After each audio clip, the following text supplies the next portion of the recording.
செமிஃபைனலில் நாங்கள் அதிமுகவை ஜெயிச்சிட்டோம். ஓப்பனாக சொல்கிறோம், செமிஃபைனலில் நாங்கள் அதிமுகவை ஜெயிச்சிட்டோம்.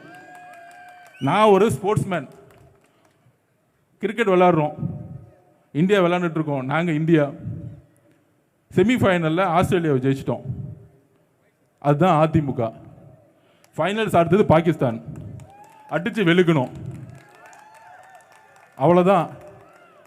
செமிஃபைனலில் தோத்தவங்களை பற்றி நாங்கள் எதுக்கு பேசணும்? இந்த அரசியல் எங்களுக்கு தெரியும், யாரை எதிர்த்து பேசணும், யாரை எதிர்த்து பேசக்கூடாது, எதுக்காக வந்து எங்கள் டைம் ஸ்பெண்ட் பண்ணணும், எதுக்காக பிரச்சாரத்தை உருவாக்கணும், யாருக்கு மக்களுடைய ஆதரவு இருக்குது, யாருக்கு மக்கள் எதிர்கட்சியாக பார்க்குறாங்க, யார் ஆளுங்கட்சியாக ஆக்க போகிறாங்கிறது மக்களுக்கு எல்லாம் தெளிவாக தெரியும். அப்போ திமுகவுடைய பிரச்சாரத்துக்கு இதுதான் கடைசியாக நாங்கள் சொல்கிறது. ஒன்றே ஒன்று, நாங்கள் செமிஃபைனலில் ஜெயிச்சு முடிச்சிட்டோம். இனிமேட்டு ஃபைனல்ஸ் தான். ஃபைனல்ஸ் என்ன? ஏப்ரல் மாதம் நடக்கக்கூடிய எலெக்ஷன். திமுக டிவிகே முடிஞ்சிச்சு, வேற யாருமே இல்லை. பக்கத்தில் லீடிங் போயிட்டே இருக்கும். இன்னைக்கு இந்தியா டுடே ரிப்போர்ட்ல 3%.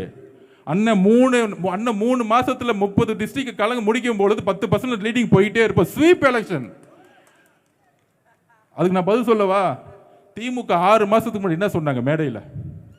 எத்தனை தொகுதி ஜெயிப்போன்னு சொன்னாங்க? நீங்களே சொல்லுங்க, எத்தனை தொகுதி ஜெயிப்போன்னு சொன்னாங்க? 200 சொன்னாங்களா இல்லையா? இப்போ அந்த சத்தமே காணாம போயிருக்காதே, சொல்லியிருக்க மாட்டாங்களே. நாங்கள் முதலமைச்சர் நாங்கள் 200 தொகுதி ஜெயிப்போம், உதயநிதி அவர்கள் 200 தொகுதி ஜெயிப்போம் சொல்லியிருப்பாங்களா? சொல்லியிருக்க மாட்டாங்க. ஏன்? அதுதான் டிவிக்கு.